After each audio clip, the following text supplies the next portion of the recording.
Hello, and welcome to Why Do We Do That? A psychology podcast that deconstructs human behavior from the perspectives of social scientists, psychologists, and others that use applied psychology in their work. I'm your host, Dr. Ryne Moyer. In this episode, I sit down with Dr. Ryne Sherman. Ryne earned his PhD in personality psychology from the University of California, Riverside. Ryne was also an associate professor at Florida Atlantic University and Texas Tech University before transitioning into the private sector. He is now the Chief Science Officer at Hogan Assessment Systems, where he leads a team that designs and implements personality assessments to serve large companies around the globe. Ryne and I had an in-depth conversation about effective leadership. And if there's one feeling I got from my discussion with him, it is that effective leadership seems, to me at least, to be pretty rare. Even though we can quantify all of these characteristics associated with effective leaders, it really takes a special person to put everything together and to embody all of these traits. Now, I can safely say that I've never had a bad boss, but I've also never had an incredible charismatic leader to work with. And I'm sure if you personally think about conversations you've had with your friends about the leaders that they work with, typically you tend to hear complaints a lot more than praise for individuals, bosses or managers or leaders. Perhaps if there is one thing that you can take home from this episode, it's the ability to pinpoint areas of opportunity for the leaders in your life, specifically where you would like them to improve or where you need them to improve in order to make your work experience a little bit more palatable.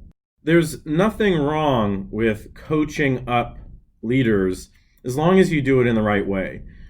You don't want to kick open the door and give them a list of demands. Obviously, that's not going to work. But I think if you're very mindful of their feelings and their backgrounds, and perhaps gain a little bit of insight before you approach them about why they are the way that they are, I think that it's feasible to be able to have an effective conversation with them about what the changes that they could make to make your life a lot easier. And if you're afraid of this process, just ask yourself, what is the alternative?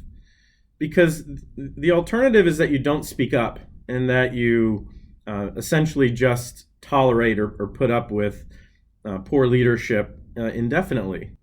And that is not a recipe for long-term success or long-term well-being at any job. So let's get right into it. I hope you enjoy it. All right, I am here with Ryne Sherman. Thank you for joining me today. Oh, absolutely. My pleasure, Ryan. Thanks a lot for having me on the podcast today. Great. So for the past few years, you've been doing a lot of work looking at leadership, looking at what factors are associated with effective leadership and also personality traits associated with effective leaders. Could you first just give an overview about how one goes about measuring leadership preferences? Yeah, so leadership, I want to start out by saying leadership, I think, is a really critical and important topic. I think for a lot of people that's obvious, but for some people it may not seem so obvious. Leadership is really critical for group functioning, and as you know, and as I'm guessing most of your audience knows, group functioning is essential for humans, right? The individual human is pretty pathetic on its own. We don't have sharp teeth. We don't have sharp claws. We're not very fast compared to other animals in the animal kingdom.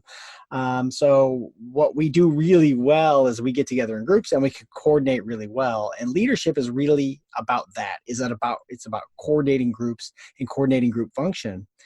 And so when we're talking about identifying leaders or identifying leadership qualities or leadership potential, I mean, that's a really important part of what groups do. Is, it's critical for the group's survival is to select a leader who can help them make those critical decisions about what to do, how to coordinate, where we should go. Historically speaking, it'd be things like where to hunt for food, who to go to war with, things like that. Yeah, I'm really interested in the idea of measuring leadership through asking individuals what they find effective in a leader, mainly because I'm sort of curious if there's a discrepancy between what people say they want in a leader and what's actually effective in a leader, in the same way that with mate preferences, someone might say, this is what I'm attracted to on paper, but then when you see them a week later, they're dating someone that's completely different.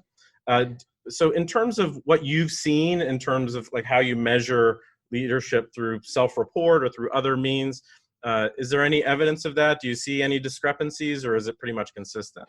No, there's actually some pretty big discrepancies. So there's actually several different lines of research on leadership that have pointed at this, and if you sort of put them all together, it kind of makes sense.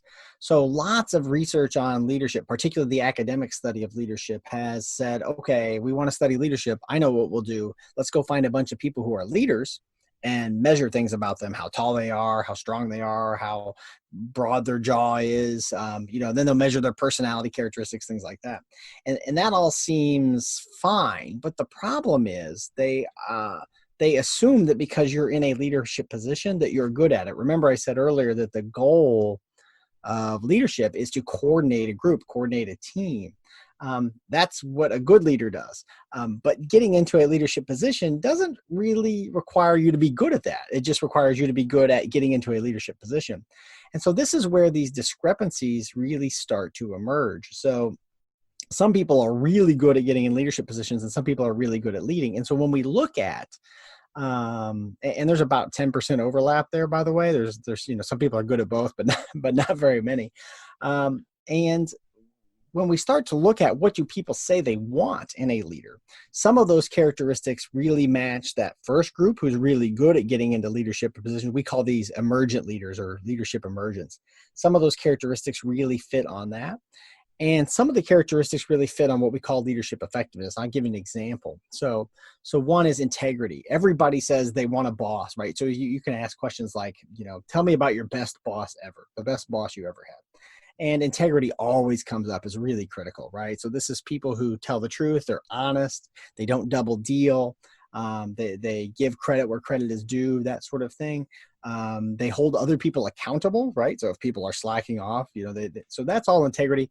Everybody says they want that in their leader, and that turns out to predict leadership effectiveness, again, defined as how well the team does, how well the team's coordinated, how successful the team is. That predicts leadership effectiveness really well. But then there's other things that people say that they want are leaders, or at least implicitly say that they want leaders, even if they don't explicitly say it, right? So they say it through their votes, they say it through their preferences. And that includes things like charm, big vision for what the future is going to look like, lots of promises, and not to harbor on something that's so relevant in the American mind right now, but with election season coming up, one of the things that we see in politicians is that leadership emergence, those kinds of qualities, that charm, that charisma. I think if you go back in all the elections in my lifetime, if we go back in those, the more charismatic candidate has won every single election. And that says something about people's preferences for leadership. So we're choosing charisma. And what's really interesting is that charisma is the absolute great predictor at getting into leadership positions, but it's not at all associated with being effective at coordinating a group or a team.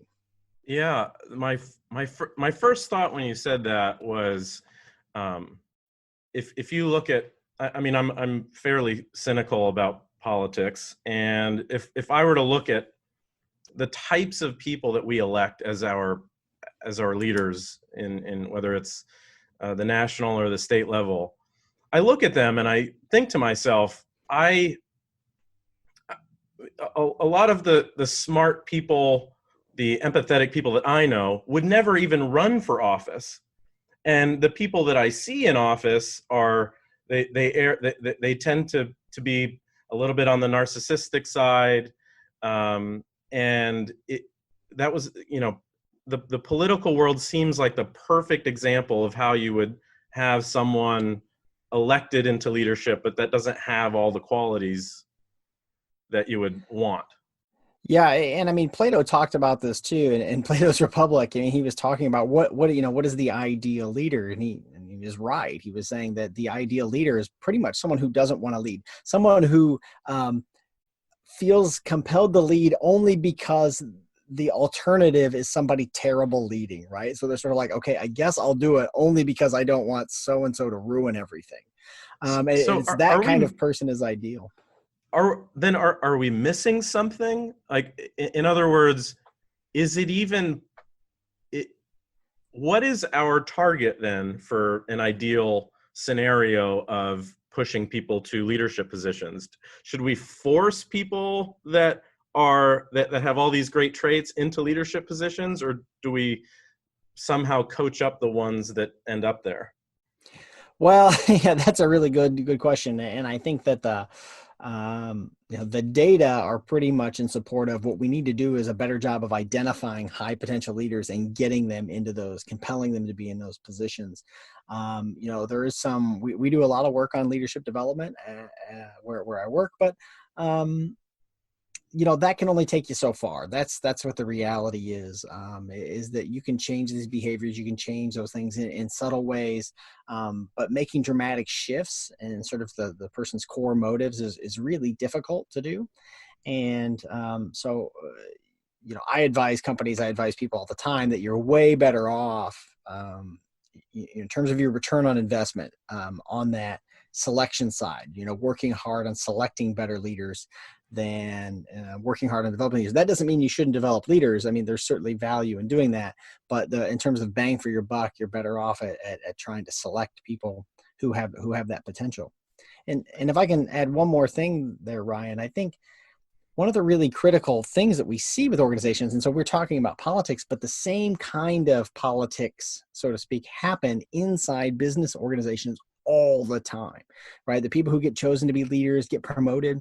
It's the very similar kind of politics that we see among elected officials. But what's really essential is having a way to evaluate who would be an effective leader that takes that sort of charisma and that sort of charm out of the picture. Yeah, so we're definitely going to circle back to talk about assessments in companies. I definitely want to touch on that. But you mentioned integrity is one of the key traits associated with effective leadership. What are some other traits that you've seen that have been associated with effective leaders? Yeah, so here we've actually done quite a bit of research. Again, this is where, sadly, the academic study of leadership has sort of failed in this regard. You can go read reviews of leadership and academic, and it's all different theories. Like, well, there's transformational, and there's transactional, and there's all these different kinds of leaders, and they all sort of imply that these are all strengths or that these are all good, effective ways to lead, but they don't really say, like, this is what effective leaders look like. And so we've had to sort of cull together lots of different pieces of information. And when we have looked at all these different sources and said, okay, what do effective leaders actually do? We've come up with 6 things. And the first one I mentioned already is integrity.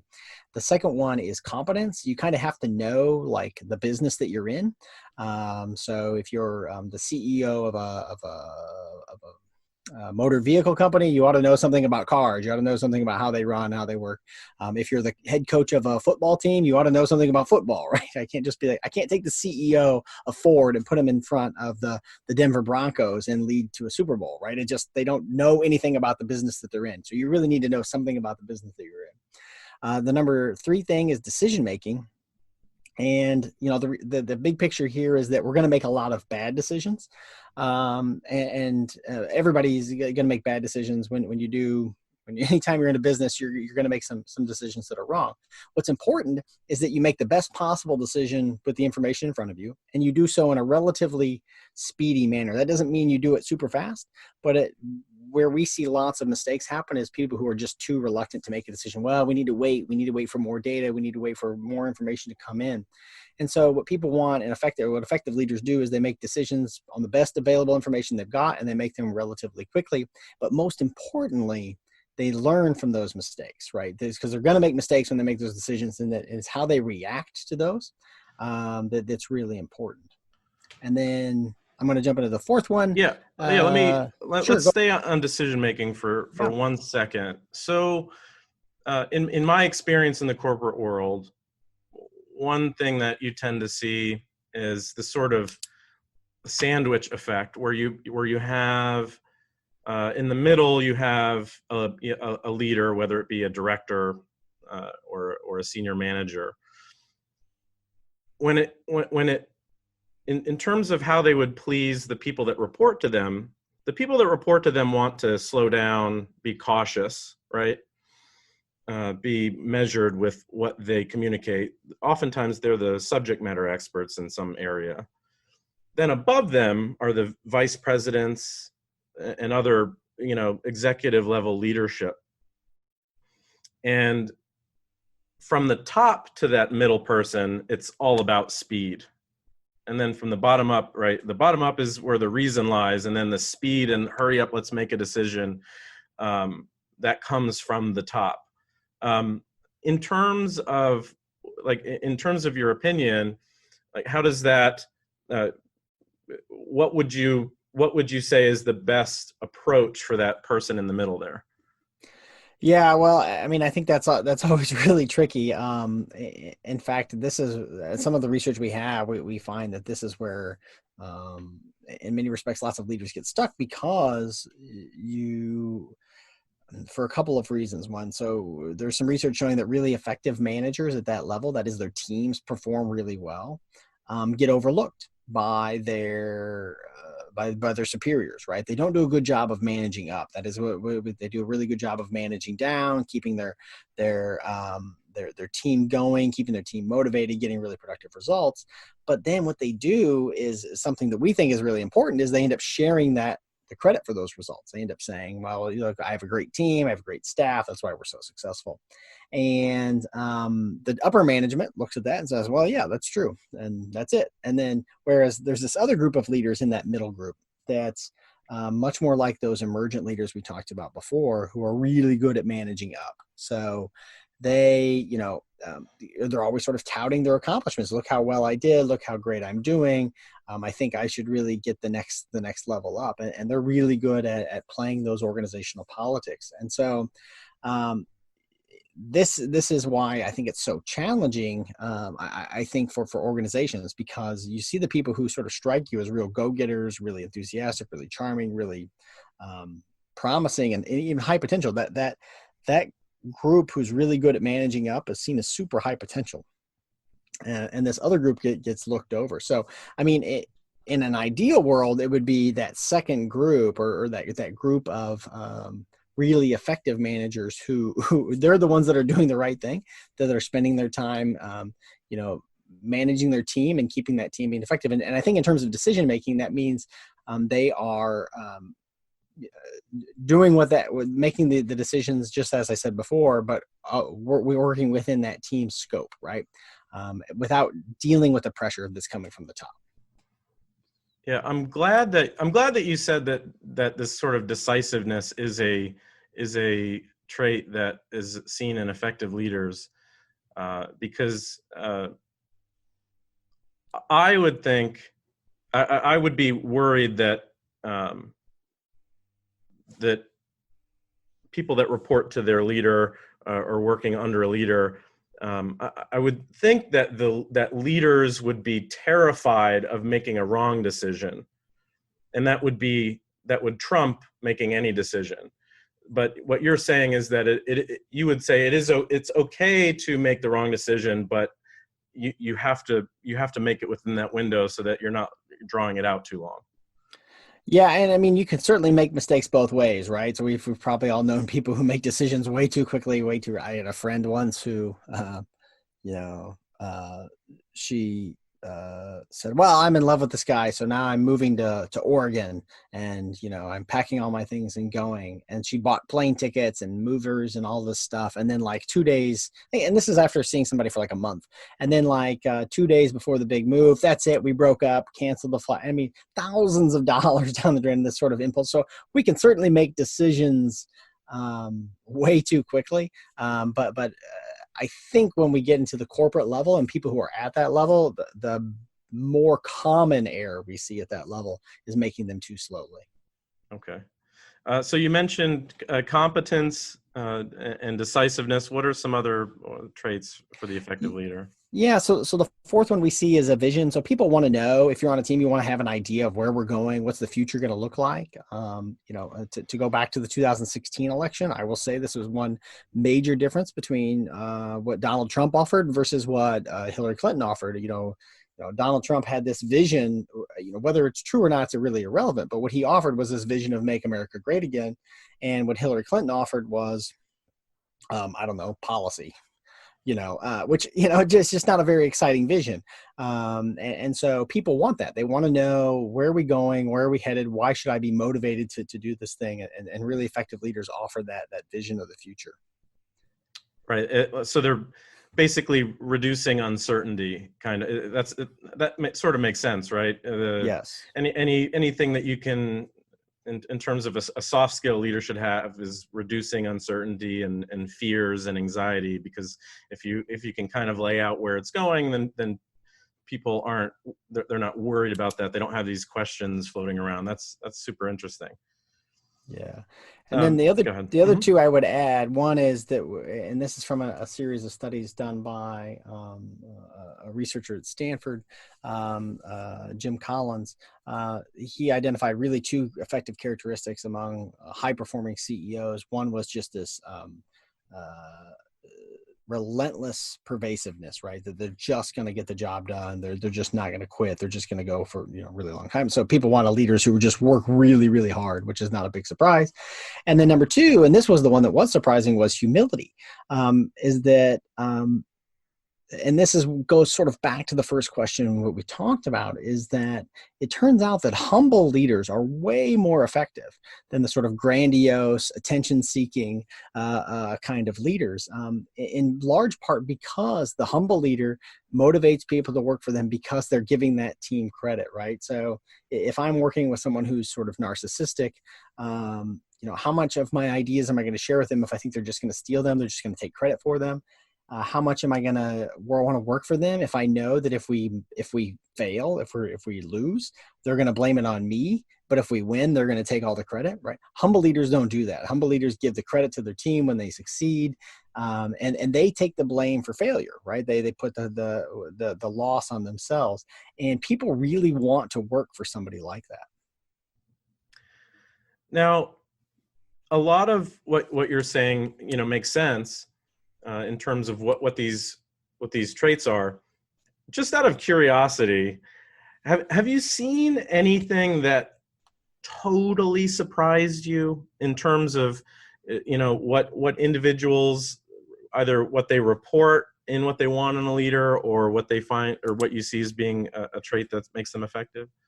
Well, one of the big ones here, and some people might say, well, geez, you just listed all these great list of positive things, right? Well, let me point out a positive thing that's not listed. Being nice, being friendly, being caring and considerate is not, although people do report liking that. This is one of those things, going back to your first question, people do report liking that in their bosses. They want bosses that are friendly and nice. But there's no association between that and effectiveness in getting the job done. Now, that doesn't mean you should be mean or cruel, but just means that there's really no link between those two. And I can give you a really clear example of that is Steve Jobs. Sometimes we refer to this as the Apple paradox, because he was sort of known for being pretty prickly, I think would be putting it nicely, but really quite nasty with other people. But what he offered was extreme competence. Like, he really knew what he was doing. He really knew what he was talking about, made good decisions, clearly. He didn't, even though he wasn't very friendly, he didn't, he had integrity. He didn't lie to people. He didn't double deal on the side. And then he offered a vision for the future. I mean, that's what so many Apple products were really about. It was about a really compelling vision. And this was, so he really hit a lot of marks on these effective leadership characteristics, but he was not widely considered a nice guy. Yeah, I know personally, I definitely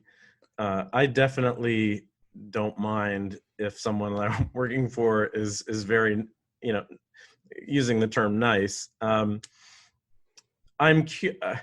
wonder if there are going to be differences as we have new generations of people that are entering the workforce. I'm wondering your thoughts as to if you think that the profile of the effective leader is going to change over time, in the sense that I know I've talked to people that employ a younger generation, and I've been hearing increasingly that the work ethic tends to be lacking. You have to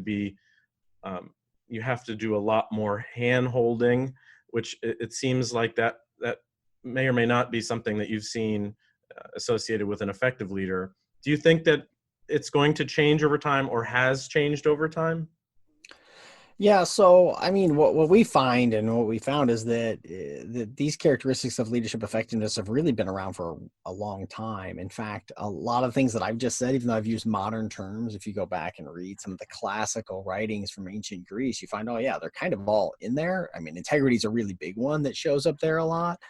So a lot of these things really aren't different. What is different? I think what people are talking about, maybe sort of indirectly or not without realizing it, when they talk about, the modern leader and how does a modern leader have to do. So there's lots of terms that get used, like digital leaders are a really popular one these days. And they're saying, well, we need, leaders who can lead in a digital world and all that kind of thing. But really what they're getting at there is one of those core characteristics. They're really getting at competence. And that is, as technology adapts and changes in the business world or whatever world you're in, even in the sports world, right? I mean, look at professional football 30 years ago. Look at the sidelines. Look at all of the technology that's on the sidelines today versus 30 years ago. Leaders who can adapt to that, who don't have the competence in that technical, that technical background, the technical knowledge, are not going to be as effective. And so I think the answer is, yeah, the sort of essential skills and qualities that you'll need to have changed. But I think at some level, the core idea really hasn't. It's really about competence. That's so. Let's explore a little bit. You mentioned football and competence. One of the things that I thought of when I was reading some of the material that you gave me to prep was the sports world, different coaches, and one thing that jumped out at me was the vast differences in personality that you see in NFL coaches. You have your louder variety. You have your old school, your John Gruden, coach of the Raiders. You have the newer class, the Sean McVays of the Rams. Is there, when you look at these differences in coaching styles, would you make the argument that the one thing that's consistent is the backbone of these traits that you said, or is it the case that they're just completely different profiles of leaders altogether? Well, I think there's a couple of things. I think from a leadership effectiveness standpoint, it's really the same stuff. Now, I will also say a couple of things. When you get to when we're talking about at that level, right? I mean, everybody's good, right? Everybody's competent. Everybody kind of knows what they're talking about. But there are some subtle things that I think do make a big difference. And I think it's okay to reveal this. We've actually done some work with some NFL teams and actually helped in hiring some coaches. for different franchises, and we've done some personality assessments on people who are currently or were recently, in some cases, NFL coaches. And there are certainly individual differences there, and it is definitely the case that certain people who were put into head coaching roles were really probably not the best fit from a personality standpoint. That doesn't mean they wouldn't be effective coaches, but they had what I would consider profiles that were much more geared towards assistant coaching roles rather than head coaching roles. And part of this is because of the demands on the head coach in terms of the kind of demeanor they need to show and those kinds of things. And it's a little different for assistant coaches, and we've seen that in the data that we've gotten, that it really makes a big difference if you get the right one in charge. But to your sort of specific examples, one of the things that I'll say that we do see across the board in all these head coaches in the NFL, and I suspect we'll also see this in head coaches in other sports, is this really high, they all score really highly on what we call tradition, which is this sort of belief in tradition, traditional approaches. This is the way we do things, it's the way we've always done things. Sort of a little bit of a resistance to innovation, or not necessarily innovation, but so much as resistance to outside innovation, right? This is our club. We know how this club is run. And that's something that we see is remarkably consistent across all NFL coaches. And in fact, a lot of athletes as well score really high on tradition. So I would say, sort of to answer your question, there's a lot of broad similarities between these, but there are certainly cases where we go, oh, that was probably not the best choice for a head coaching role. Yeah. And one of the things that I noticed in some of the readings that you gave me is you mentioned that oftentimes you have individuals that are fantastic at being individual contributors, but when you try to transition them into some sort of leadership role, they're not very effective, because they probably require two different skill sets. Could you talk a little bit about that? Yeah, so I mean, there's a couple of times when this happens. Is one, it actually goes back to the thing we chatted about before about being nice. Is that we don't call it niceness in our assessments. In the big five assessments, like I know you've talked about before, we call it agreeableness, and in our assessments we call it interpersonal sensitivity. That is the number one predictor of job performance ratings. So your manager, your supervisor, saying if you do a good job, if you're nice and friendly, you get good ratings. It's also the number one predictor of 360 ratings, which is all of your coworkers and colleagues reporting on how effective they think you are. Being nice and friendly gets you really high ratings on that. But it also sometimes gets you promoted to these jobs because, wow, everybody likes that person. Everybody likes Bill, so let's promote Bill. And the problem is, as I mentioned before, it's not really associated with being effective as a leader. So sometimes these things that are really good as an individual contributor, everybody wants to work with agreeable people. They're really easy to work with. They get along really well. They create cohesion among the group. So everybody likes them, and it's really, everybody wants them on their team.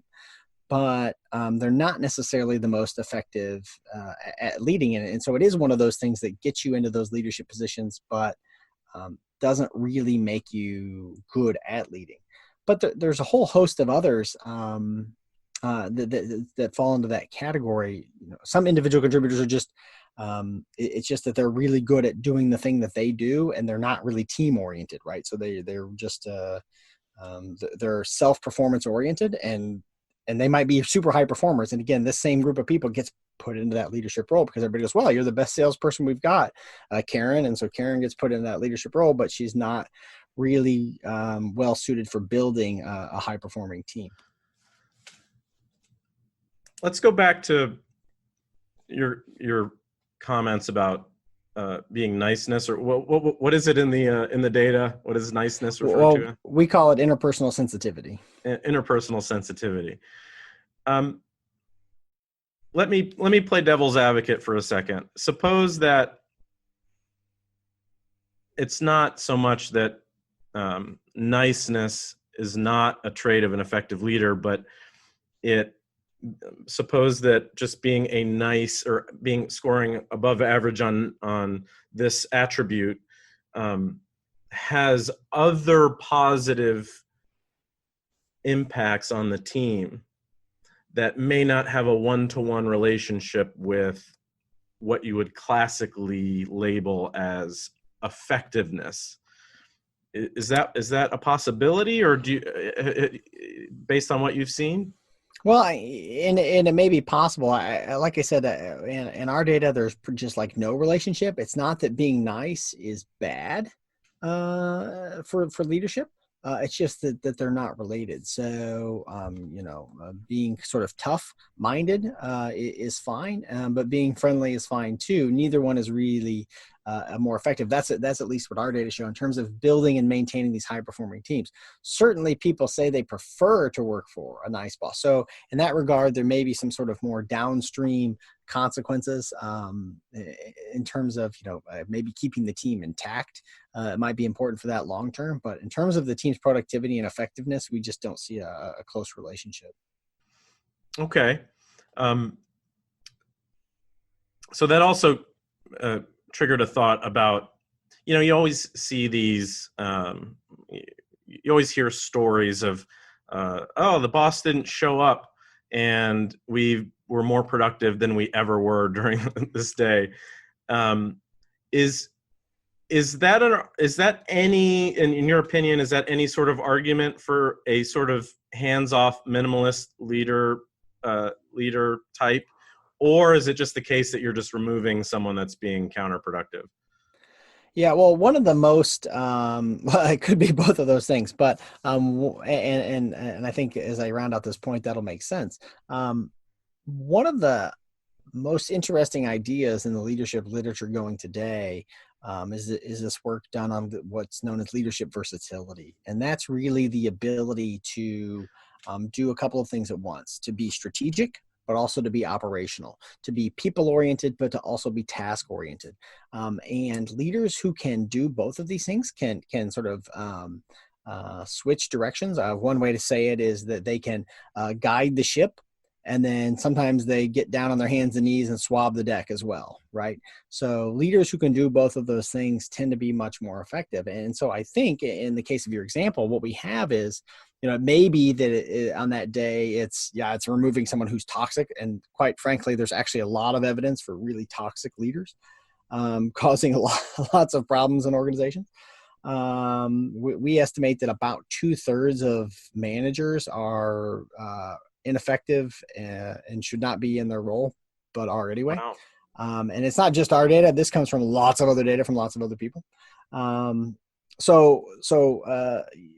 There's lots of that. So part of it could be that.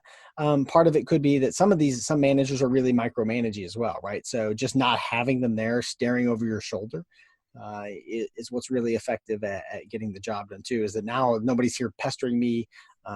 So there's lots of ways to go wrong. So we've talked about the sort of ways to go right, but there's lots of ways to go wrong as a leader. And of course, that's one of the things that we help leaders work on.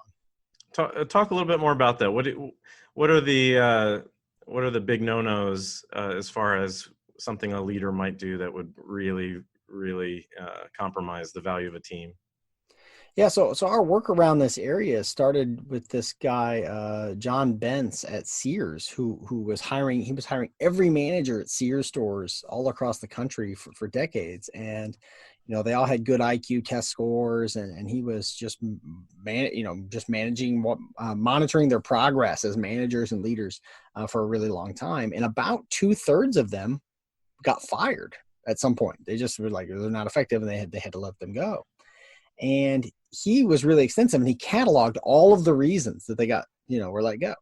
And we started looking, and this was before I started working here, but my colleagues started looking at these list of reasons, and they said, that list of reasons really looks an awful lot like the DSM-3, except in really much more subtle terms. So, for example, some of these managers get fired just because they just couldn't keep their cool under pressure, would just get too hot-headed. They were sort of emotionally volatile and explosive, right? So they would get let go.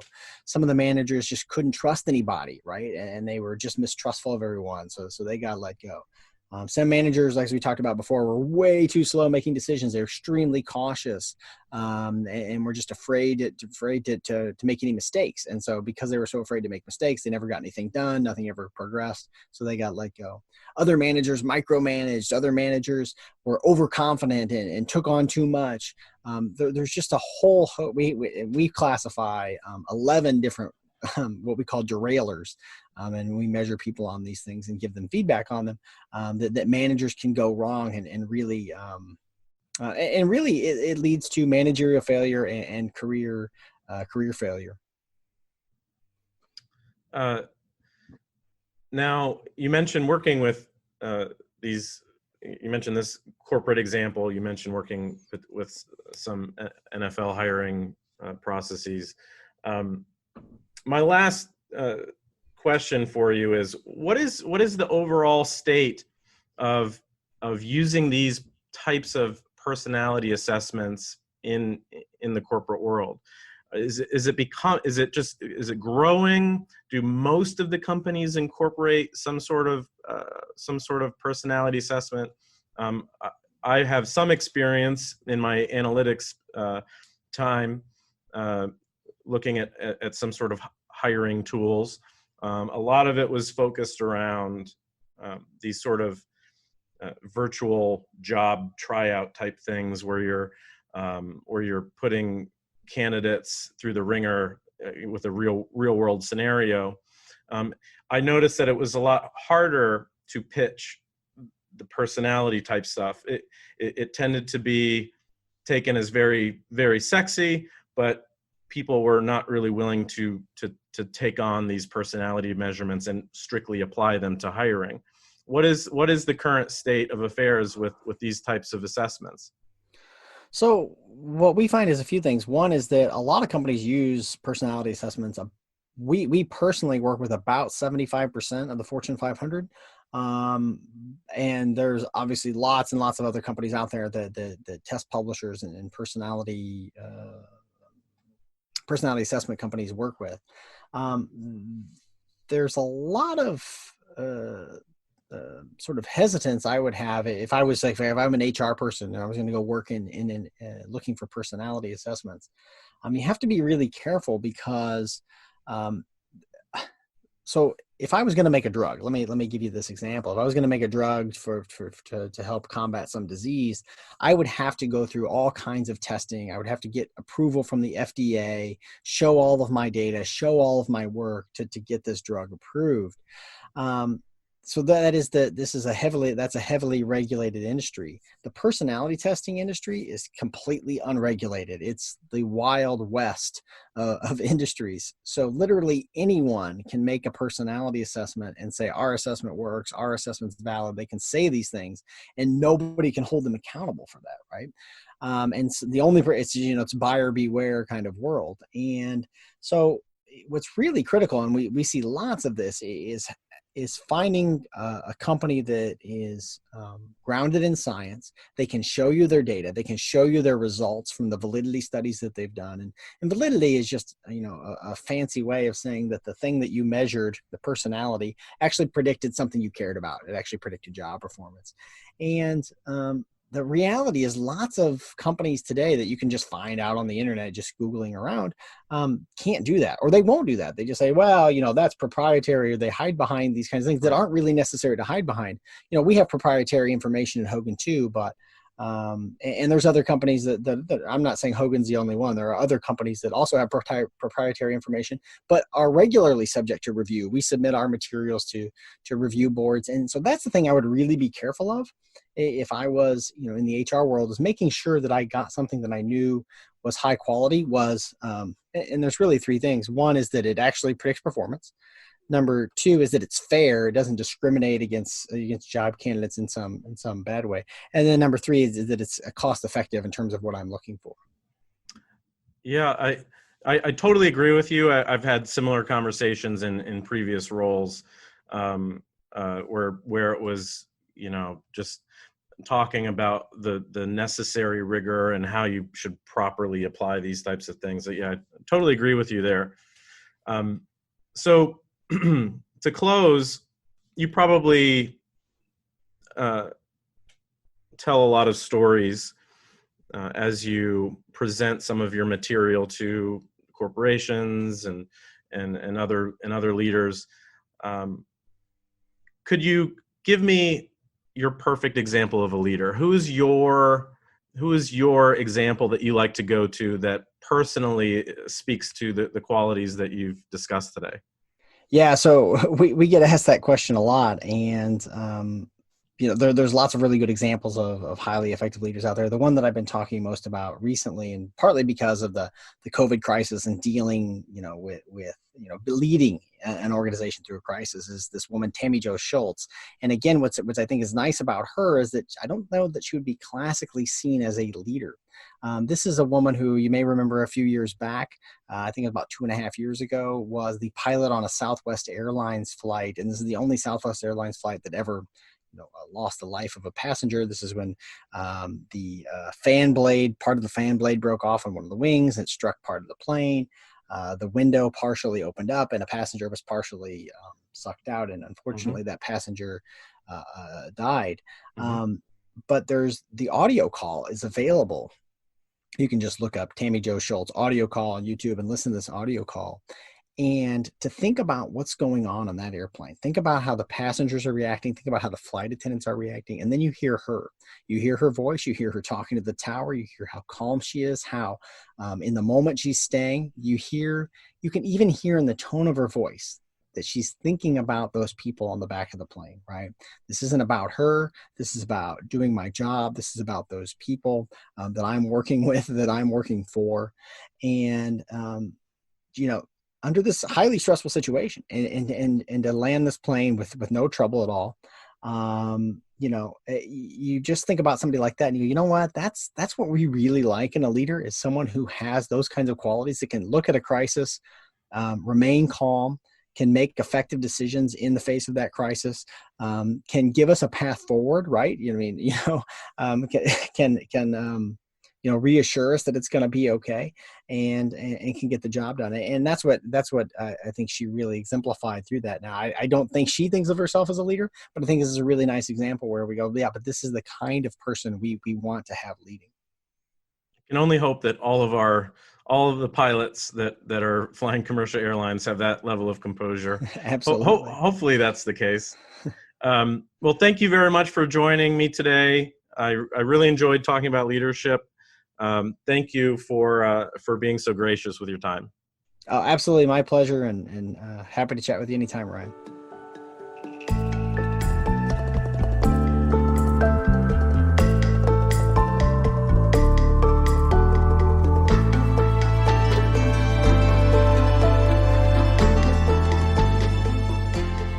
Well, I hope you enjoyed this episode. If you like more information on the topic, Ryne also contributes to a podcast called The Science of Personality. It's a personality podcast. You can visit thescienceofpersonality.com or visit iTunes or Spotify to download new episodes. I would also recommend checking out episode 2 of this podcast, where I discuss personality research with Dr. Bell Cooper. Once again, don't forget to rate and review this podcast on iTunes. Also, visit us on our Facebook page and click follow or like. And also, you can find us now on Instagram at Why Do We Do That Podcast is the Instagram handle. And also Twitter at WDWDT for Twitter. And we are also now on YouTube. So head over to YouTube if you prefer to listen to podcasts that way, and hit subscribe on our YouTube channel. You can also email me at whydowethatpodcast@gmail.com. This is Dr. Ryne Moyer, hoping that you found some answers to the question, why do we do that?